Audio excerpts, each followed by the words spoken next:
Olá! Essa aula é a parte 1 do assunto de oscilações. O conteúdo desse vídeo e do próximo vai ser movimento harmônico simples, pêndulos e pêndulos de torção, movimento harmônico simples e o movimento circular uniforme, a relação entre os dois, movimento harmônico simples amortecido, oscilações forçadas e ressonância. Ok? Então, o que é um movimento harmônico simples? Os relógios antigos eram chamados relógios de pêndulo. Ele tinha um pêndulo aqui que marcava o compasso da hora. Esse pêndulo balançando para lá e para cá, ele faz o que a gente chama de um movimento harmônico simples. Então, o movimento harmônico simples é aquele movimento periódico no tempo. Então, por exemplo, no tempo t igual a zero, essa bolinha estava aqui numa posição x máxima. Aí a velocidade dela foi aumentando nesse sentido, aí chegou aqui num x mínimo e parou e depois ela retornou. Chegou nesse x máximo e volta de novo. Então, essa bolinha vai ter esse movimento restrito entre o ponto máximo e o ponto mínimo. Então, esse movimento se repete no tempo. É um movimento restrito no espaço e que se repete no tempo. Isso é um movimento harmônico simples. A gente pode representar em um gráfico de deslocamento por tempo dessa maneira aqui, ó. Vai ficar uma curva desse jeito. Ele estava aqui no x máximo, aí ele foi se deslocando até o x mínimo, depois voltou, passou pelo zero e vai oscilando aqui no tempo, ok? Um sistema massa-mola é um sistema que descreve esse comportamento do movimento harmônico simples. Você pega o bloquinho, põe aqui numa posição máxima, quando você solta, ele vai ficar oscilando aqui. Supondo que essa superfície não tem atrito, então ele vai ficar aqui entre o x máximo e o x mínimo. É restrito no espaço e se repete no tempo. Então, se eu usar a segunda lei de Newton, força resultante igual a massa vezes aceleração, a força que atua nesse sistema aqui é a força elástica, é a força da mola, supondo que não tem nem resistência do ar e nem atrito. Então, a força elástica é menos kx, a lei de Hooke. Se eu substituir aqui, então vai ficar menos kx igual a massa vezes aceleração, e eu vou botar esse x aqui só para a gente lembrar que eu só tenho aceleração no eixo x. A gente fica então com duas incógnitas, a posição x e a aceleração em x. Isso é uma equação. Só que a aceleração em x, ela não é independente do x, A gente viu lá na física 1 que a aceleração é a derivada segunda da posição. Então, eu posso escrever essa equação em termos de uma equação diferencial. Desse jeito aqui, ó. Vai ficar derivada segunda da posição em relação ao tempo ao quadrado, menos, eu vou passar essa massa para cá dividindo, deixar as constantes todas do lado do x. Então, menos k sobre m vezes a posição. Existem técnicas específicas para a resolução de equações diferenciais. A gente vai supor uma solução para isso. A gente tem que escrever o x como sendo uma função do tempo, de modo que a derivada segunda do x me dê de volta a própria função x a menos de uma constante. Então, a gente vai supor uma equação do tipo cosseno. Cosseno de ômega t mais φ. Esse ômega aqui é a frequência angular. Esse φ é a fase e o x máximo é a amplitude. E multiplicado por uma constante. Ok? Então, essa é a nossa proposta. Por quê? Porque a derivada do cosseno dá menos o seno e a derivada do seno dá o cosseno. Então, eu apareço com esse sinal de menos aqui. Aí tem essa constante e volta na função cosseno quando eu fizer a segunda derivada. Okay? Então, é uma proposta coerente.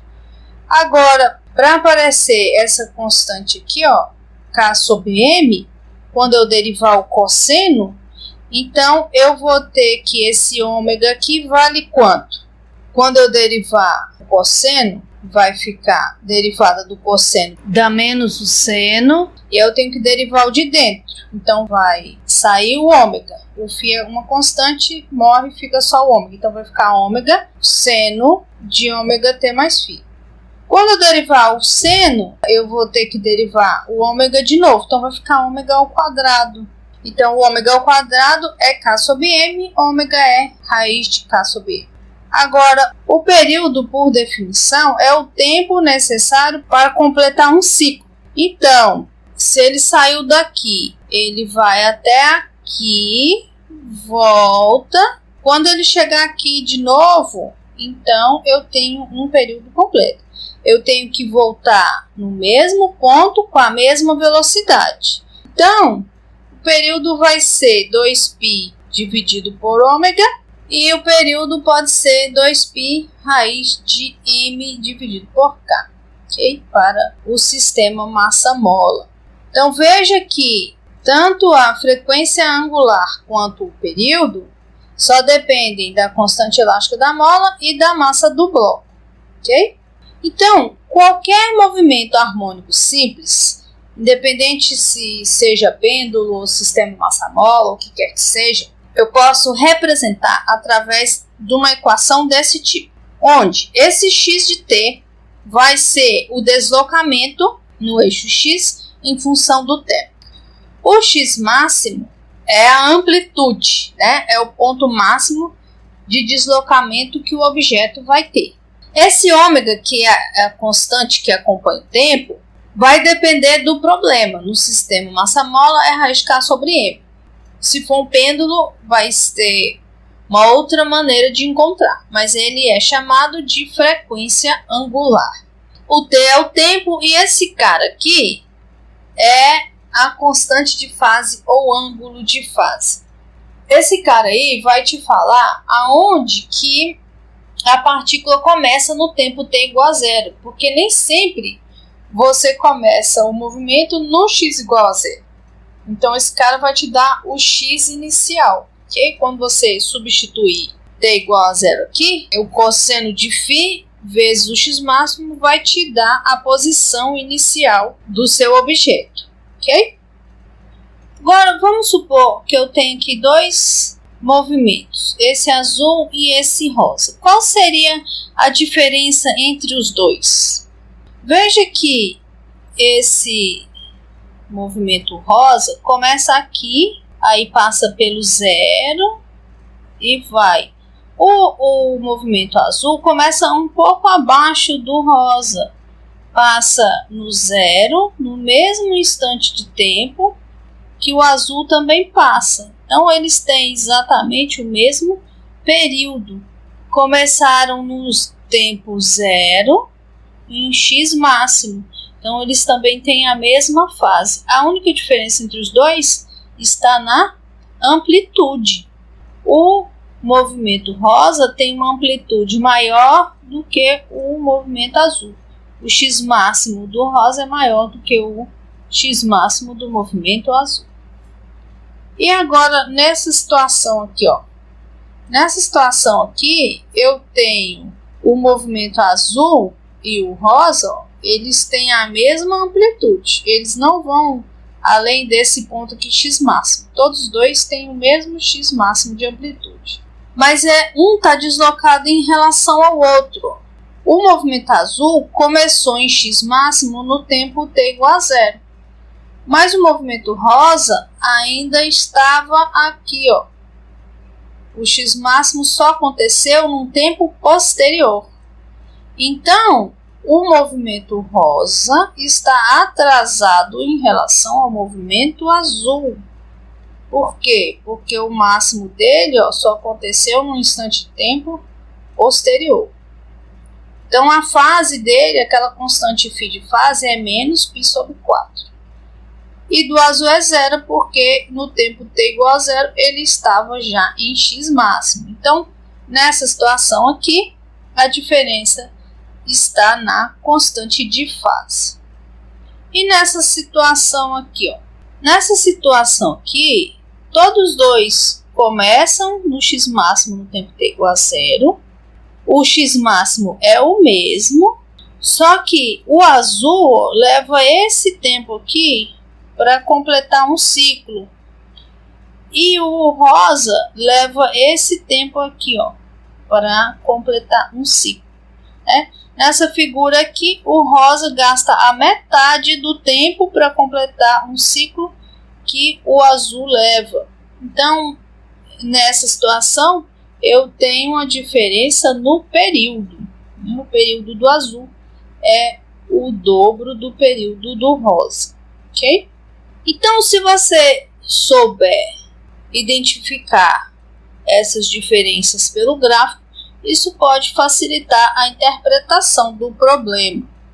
Agora eu quero saber qual é a velocidade no movimento harmônico simples. Eu representei aqui por uma função cosseno, né?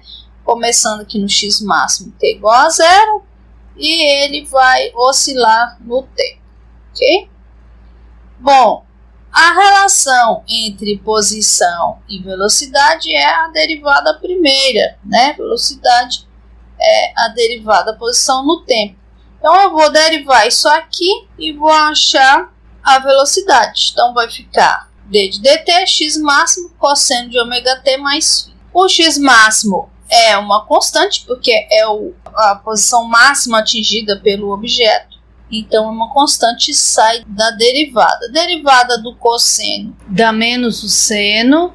Eu vou derivar o de dentro. O φ é constante, dá zero. A derivada de ômega t dá ômega. Então, derivada do cosseno menos ômega x máximo seno de ômega t mais φ.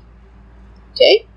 Então, eu posso representar um gráfico da velocidade em função do tempo dessa forma aqui. Então, veja que a velocidade agora é um seno. O seno é zero quando o cosseno é máximo. Então, ele vai começar no zero aqui e vai oscilar com π sobre 2 de diferença de fase do deslocamento. Ok? E a aceleração? A aceleração é a derivada segunda da posição ou a derivada primeira da velocidade. Então, vamos derivar a velocidade que a gente já tem. Então, vou substituir aqui. O ômega é uma constante, depende das características do sistema que eu estou estudando. O x máximo também é constante, vão sair da derivada. Então, vai ficar a derivada do seno de ômega t mais φ. A derivada do seno é cosseno, então vai ficar menos x máximo cosseno de ômega t mais φ. Agora eu tenho que derivar o de dentro. Derivada do de dentro vai ser derivada de ômega t, que dá ômega. Com esse ômega aqui ficou ômega ao quadrado. E o φ é constante, dá zero. Então ficou menos ômega ao quadrado, x máximo cosseno de ômega t mais φ. Então veja que a derivada segunda realmente volta lá para a função cosseno. Então, eu posso escrever a aceleração em termos da posição como sendo menos ômega ao quadrado vezes a posição. E o gráfico da aceleração vai ficar assim, então, porque aqui eu estava no x máximo, mas aqui eu tenho esse sinal de menos. Então, ele vai lá para o x mínimo. Então, ele vem, começa daqui e vai oscilando no tempo com 180 aqui de fase, ok? Agora, e a energia potencial no movimento harmônico simples? Como que fica a energia potencial? Bem, a energia potencial para o sistema massa-mola é meio de kx2. Só que o x, ele é uma função do tempo, ele varia com o cosseno. Então, essa energia potencial também vai ser uma função do tempo. Então, se eu substituir esse x aqui ao quadrado, vai ficar meio de x máximo ao quadrado, cosseno ao quadrado de ômega t mais φ. Então, essa vai ser a energia potencial em função do tempo para um sistema massa-mole. A mesma coisa a gente pode fazer com a energia cinética. A energia cinética é meio de mv ao quadrado. E a velocidade também é uma função do tempo, ela varia. Então, a gente pode escrever a energia cinética em função do tempo como sendo meio de m quadrado dessa função velocidade. Quando eu elevar isso aqui ao quadrado, vai ficar positivo, vai ficar ômega ao quadrado, x máximo, seno de ômega t mais φ. Só que o ômega é raiz de k sobre m. O ômega ao quadrado vai ser k dividido por m. Então, eu vou ter massa aqui e massa embaixo, vai sobrar só a constante k. Vai ficar k, x máximo ao quadrado, seno ao quadrado de ômega t mais φ. Ok? E a energia mecânica? A energia mecânica, a gente viu que é a soma da energia potencial mais energia cinética. Então, a energia potencial é uma função do tempo, meio de k, x máximo ao quadrado, cosseno ao quadrado de ômega t, mais φ. E a energia cinética também é uma função do tempo, meio de k, x máximo ao quadrado, seno ao quadrado de ômega t, mais φ. Vou substituir essas duas expressões aqui e achar como que a energia mecânica varia no tempo. Então, ficou energia potencial, meio de k, x máximo ao quadrado, cosseno de ômega t mais φ. E aqui, meio de k, x ao quadrado, seno ao quadrado de ômega t mais φ. Agora, eu posso colocar meio de k, x máximo ao quadrado em evidência. Então, vai ficar cosseno ao quadrado mais seno ao quadrado. Quanto que dá o cosseno ao quadrado mais o seno ao quadrado? Dá 1. Então, a energia mecânica é meio de kx máximo ao quadrado. A energia mecânica não varia no tempo, ela é constante. Ok? Então, mesmo a energia potencial variando no tempo com o cosseno e a energia cinética variando no tempo com o seno, a energia mecânica se conserva no movimento harmônico simples. Ok? Bem, agora a gente pode pensar em pêndulos e pêndulo de torção. O raciocínio é basicamente o mesmo que a gente usou para estudar o movimento do sistema massa-mola, ok? Só as constantes que serão diferentes. Um pêndulo simples é uma massa pendurada por um fio que não estica e é bem fino de modo que sua massa seja desprezível, ok? Então, como que eu posso estudar esse problema? A gente tem um fio, nesse fio tem uma tensão, eu tenho a força gravitacional e eu tenho aqui a força resultante que atua nessa bolinha em todos os instantes de tempo. Eu vou utilizar a segunda lei de Newton em termos do torque, do momento de inércia e da velocidade angular. Vou utilizar a posição θ, aqui ó, como sendo a posição angular do pêndulo. Por quê? Porque quando ele oscila, eu vou ter aqui um θ máximo e um θ mínimo, quando ele para do lado de cá e quando ele para do lado de lá. Então, esse movimento é um movimento harmônico simples. Ele é limitado no espaço e é periódico no tempo, ok? Só que como eu estou tratando de variáveis angulares, eu vou escrever em termos do torque e da aceleração angular. A gente viu lá na física 1 que o torque é o produto vetorial entre o R e a força. O R é a distância do eixo de rotação até o ponto de aplicação da força. Agora, quem é essa força que produz o torque? Nesse caso aqui, ó, vai ser a componente do peso. As forças que atuam na mesma direção de R não produzem torque. Então, se eu dividir aqui, ó, a força gravitacional numa componente aqui paralela com R e uma componente perpendicular, é somente essa componente que eu estou chamando de F que vai provocar o torque. Então, essa componente aqui vai ser o mg vezes o seno desse ângulo θ, ok? Porque esse ângulo aqui, ó, vai ser igual a esse ângulo aqui. Então, esse F aqui é o mg seno do θ de t.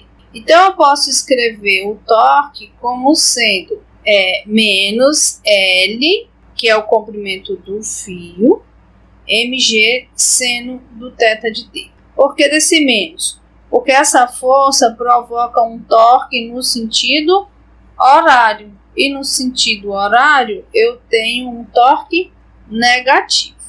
Então, substituindo isso aqui, esse torque é o único torque que atua no sistema, porque tanto a tensão quanto essa componente aqui da força gravitacional são paralelas ao R e não produzem torque. Só essa componente perpendicular que vai produzir torque. Então, se o torque é uma função de t, a aceleração também vai ser uma função de t. Então, eu vou ter menos Lmg seno de θ de t igual a I alfa de t.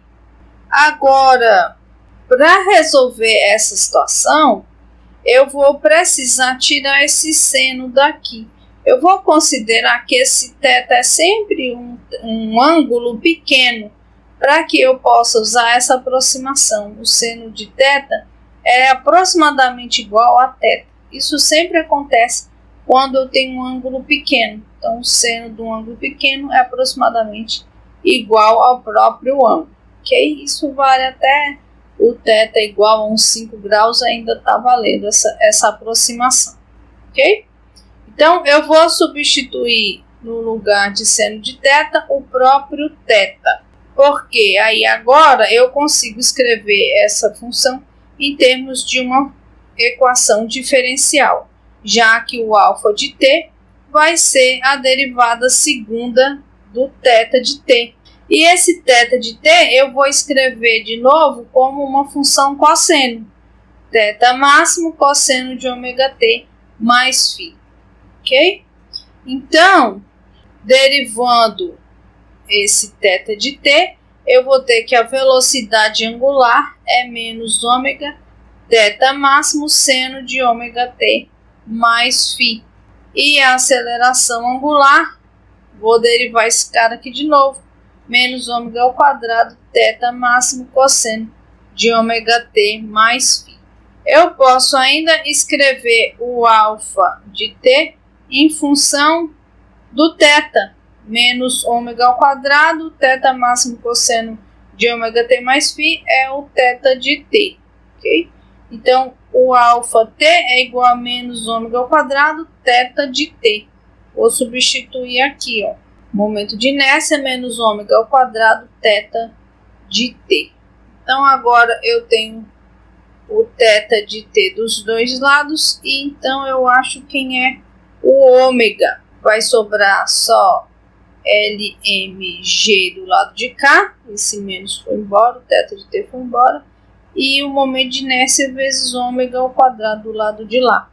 Então, o ômega vai ser Lmg dividido pelo momento de inércia, ok? Então, essa é a frequência angular para um pêndulo simples, ok? Agora, quem é esse momento de inércia? Bem, o momento de inércia, a gente viu lá na física 1, que é a soma da massa vezes a distância ao quadrado, a distância até o eixo de rotação. Para um pêndulo simples, eu tenho só uma massa e a distância entre ele e o eixo de rotação é o comprimento do fio. Então, eu tenho que o momento de inércia é igual a massa L ao quadrado. Então, se eu substituir o momento de inércia aqui, ó, eu vou ter L mg, o momento de inércia ml ao quadrado. Então, a frequência angular é igual a raiz quadrada de G sobre L. Veja que a dependência da massa do objeto sumiu. A frequência angular do pêndulo só depende da aceleração da gravidade e do comprimento do fio, ok? O período é 2π dividido por ômega, então eu tenho que, para um pêndulo simples, o período é 2π raiz de L dividido por G, ok? Agora, e se eu tiver um objeto preso em um ponto aqui e girando em torno desse eixo de rotação? Se a massa não pode ser concentrada em um pontinho aqui, ou o fio que segura essa massa não tem massa desprezível, também você tem que considerar como um pêndulo físico. Na prática não muda muita coisa. A gente vai pensar de novo na segunda lei de Newton em termos do torque. O torque resultante é igual a I-alfa, momento de inércia vezes a aceleração angular. O torque é a distância do eixo de rotação até o ponto de atuação da força que produz o torque. Agora, veja que eu vou pegar o R como sendo a distância do eixo de rotação até o centro de massa, que é no centro de massa que a gente coloca a força atuando no objeto. No caso aqui, é a força gravitacional. A componente perpendicular ao R é a única componente que produz o torque. A componente paralela não produz torque. Então, vai ficar menos, porque essa força vai fazer o objeto girar no sentido horário, então o torque é negativo, vezes a distância entre o eixo de rotação e o ponto de aplicação da força, que é H, tá aqui, vezes a força, que é o mg seno de θ. Só que esse θ é um θ de t, né? Ele varia no tempo. Então, vai ficar, vou substituir o torque aqui, vai ficar igual a I-alfa. Então, menos Hmg seno de θ igual a I-alfa de t. De novo, a gente vai usar a restrição de que eu tenho um ângulo pequeno para eu tirar o seno de θ e substituir por θ apenas. Então, vai ficar menos HmG θ de t igual a I menos ômega ao quadrado θ de t. Lembrando que o alfa é a aceleração angular. A gente escreveu o θ de t como sendo θ máximo cosseno, achou a velocidade angular derivando uma vez e achou a aceleração angular derivando a segunda vez. Então, a relação entre alfa de t e o θ de t é menos ômega ao quadrado, e isso daqui volta no θ de t, ok? Então, mesma coisa que a gente fez do pêndulo simples. Então, o θ de t vai embora, o sinal de menos vai embora, fica HmG igual a I ômega ao quadrado. Agora, a gente tem que a frequência angular é a raiz de mgh dividido por I. Dessa vez, a gente não pode achar uma relação mais simples sem que a gente saiba como que é o momento de inércia do objeto, né? Aqui realmente vai ficar dependendo do momento de inércia do objeto. Então, o período vai ser 2π vezes o inverso dessa raiz, I sobre mgh, ok? Então, vamos supor que eu quero medir a aceleração da gravidade através de um pêndulo físico. Eu vou usar uma barra uma barra com distribuição homogênea de massa. Então, o centro de massa dela está localizado exatamente na metade dela. Então, se o comprimento dela é L, eu tenho L sobre 2 para cá, L sobre 2 para lá. A força gravitacional eu vou colocar exatamente no centro de massa. E a gente já viu que a componente paralela à barra não vai provocar torque. A única componente que provoca torque é essa componente perpendicular, que é o mg seno de θ. Agora, quem é o momento de inércia para essa barra? Se essa barra estivesse girando em torno do eixo que passa aqui pelo centro de massa, o momento de inércia dela seria 1 sobre 12 ml ao quadrado, ok? Mas essa barra está girando por um eixo que passa em uma das suas extremidades. Pelo teorema dos eixos paralelos, que a gente viu lá na física 1, eu tenho que ter um eixo que seja paralelo ao eixo que passa pelo centro de massa. Então, o momento de inércia por esse eixo vai ser igual ao momento de inércia do centro de massa, se o objeto estivesse girando pelo eixo que passa pelo centro de massa, mais a massa do objeto vezes h ao quadrado. Esse h é a distância entre os dois eixos, que no nosso caso aqui vai ser L sobre 2. Então, quem vai ser o momento de inércia dessa barra girando em torno desse eixo? Vai ser o momento do centro de massa, 1 sobre 12 ml ao quadrado, mais mh ao quadrado. E o h é meio de L ao quadrado. Então, fazendo essa continha aqui, vai ficar L ao quadrado dividido por 4. Aí aqui é 1 sobre 12. Então, o mínimo é 12. Fica 1 aqui, fica 3 aqui. 3 mais 1 dá 4. Divide por 12, dá 1/3. Então, o momento de inércia é 1/3 de ml ao quadrado. Ok? Então, esse é o momento de inércia. Eu vou substituir, então, aqui para achar o período, ó.